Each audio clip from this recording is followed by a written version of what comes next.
And from the outset, let me say I'm not a lawyer. I'm a soldier and a citizen and an academic specializing in national security affairs and particularly in national security decision-making since Harry Truman saw fit to sign the 1947 National Security Act. As I was also serving after my 31 years in the military at the State Department, I was a sometime diplomat, I guess, although sometimes I think I actually did more diplomacy as a member of the Department of Defense than I did at the State Department.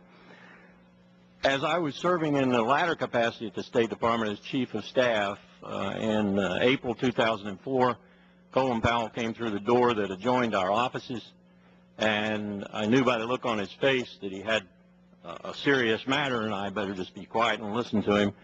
And he indeed began to speak, and he said something like this: "There's going to be a news story about prisoner abuse at a facility in Iraq. There will be very damaging photographs, some of which will be published. I've put Will Taft, William H. Taft IV, himself a former Deputy Secretary of Defense, was Powell's legal advisor. I put Will Taft on the legal aspects of this, and I want you to work the other aspects, how we got to where we are, who did what to whom, a timeline, if you will, and any other relevant facts that you come up with. I want you to work very closely and quickly. I want you to work very closely with Will and quickly." From that moment to sometime in the early fall, I labored to put together a dossier really of classified, sensitive, and open source information that would help me and the Secretary of State understand how Abu Ghraib happened. Let me tell you that this was a particularly important thing, I think, for both Secretary Powell and myself, because, as you know, we both are soldiers. We're both veterans of the conflict in Vietnam. We're both students of military history. We both know how soldiers go astray in the heat of battle with buddies falling all around them, particularly in wars and conflicts that seem to have no end, no light at the end of the tunnel for the soldier or the Marine. In Vietnam, as a first lieutenant and a captain of infantry, on several occasions I had to restrain my soldiers, even one or two of my officers. When higher authorities took such actions as declaring free fire zones, that's a zone in which you can engage and kill anything, oftentimes it would be difficult to decide what to do. For example, if you encountered a 12-year-old girl walking down a lane in the jungle, as I did once, you're going to break the rules. You're not going to shoot her. In all cases, I always had to set the example. I had to personally either break the rules, as I just demonstrated in the free fire zone, or more often follow the rules. I had to follow the rules also that had been ingrained in me by my parents, by my schools, by my church, and by the United States Army in classes about the Geneva Conventions and what we call the law of land warfare.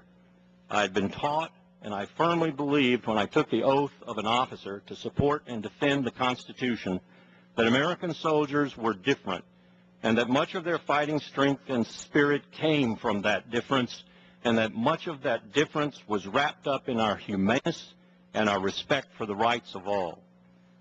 So, Mr. Chairman, when I saw the first photographs from the prison at Abu Ghraib, I had two immediate reactions. First, I knew such things could happen. Second, I knew such things were wrong, and I knew that they represented a failure of leadership.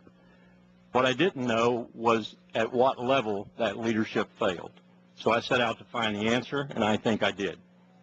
Secretary Powell and I also knew what extreme danger to America's real power in the world could be done by such a failure.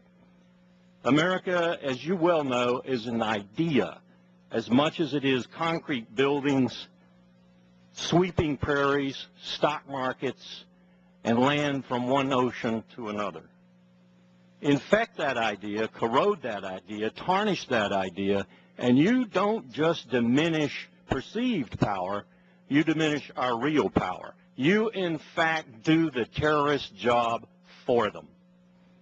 So we knew that this was a serious issue, perhaps one of the most serious issues our nation would face in the opening days of this new century.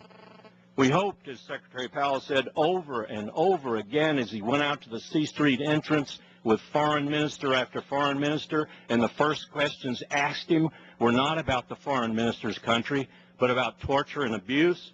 We hoped that, as Secretary Powell said, we would air our dirty laundry, so to speak. The world would see a democracy work. There would be accountability. In my prepared statement,